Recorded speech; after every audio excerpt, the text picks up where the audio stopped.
Hi folks, we're going to be looking at the potentiometer today, and we're going to first of all talk about a potential divider circuit. So if we wanted to have a potential divider circuit, we set up a circuit as follows. We have a power supply here, feeds across, it comes down into a resistor. We call that resistor 1, and then that continues on into resistor 2.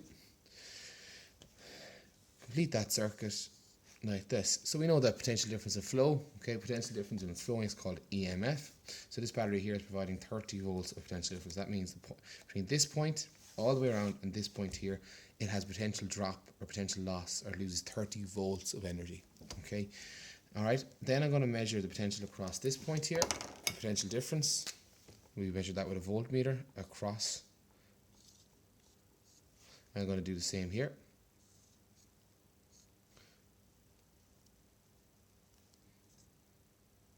Call that V2, I'll call that V1.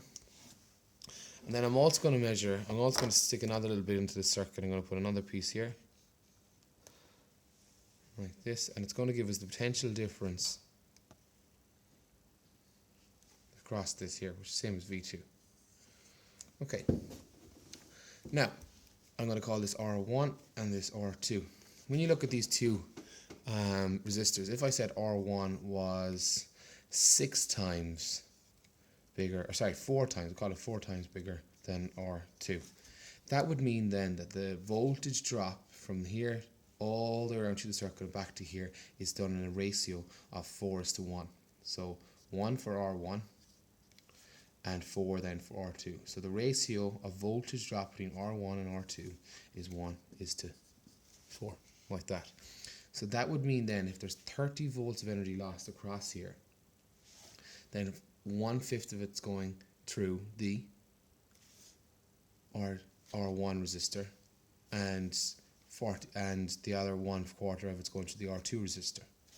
So that's actually the opposite way around. Sorry, apologies for that. R1, because this is 4 times bigger than that one. So that's the ratio of those two there, 4:1. So if we said then that 30 volts, if it's divided in a ratio of 4:1, find 1/5 of it equals 6 volts. That means 24 volts is split down R1 and 6 volts go down R2. Now that still means that the overall potential drop across the circuit is 30 volts. Where this becomes important is when you look at a potentiometer. Okay, and we use a lot of these things in, like, say, dimmer switches. Okay, dimmer switches. You use them all the time in your power supplies. So when you turn the dial up or down, you're using a potentiometer. So in a potentiometer, we have a very similar circuit, except what we do is we set up the same thing. We have a 30 volts power supply providing EMF to the circuit. This comes around here, and it's going to be on what we call a potentiometer. So I'm just going to draw a slightly longer resistor. And what a potentiometer allows us to do is to vary that ratio that we had earlier. So if I have another point going on here, and this here is like your dimmer switch, and you turn this up or down, it's varying where this point is. And we'll put that through an ammeter. We'll bring that across, and then we're going to put this through a voltmeter for now, and then we'll bring it back around. So basically, we know that the distance of a resistor, so if a resistor is this long, the effort to bring 1 coulomb of charge from one point to the other, so all the way along here, let's say that's 16 volts, then the effort to bring it halfway would be 8 volts, and then the effort to bring it a quarter of the way would be 4 volts.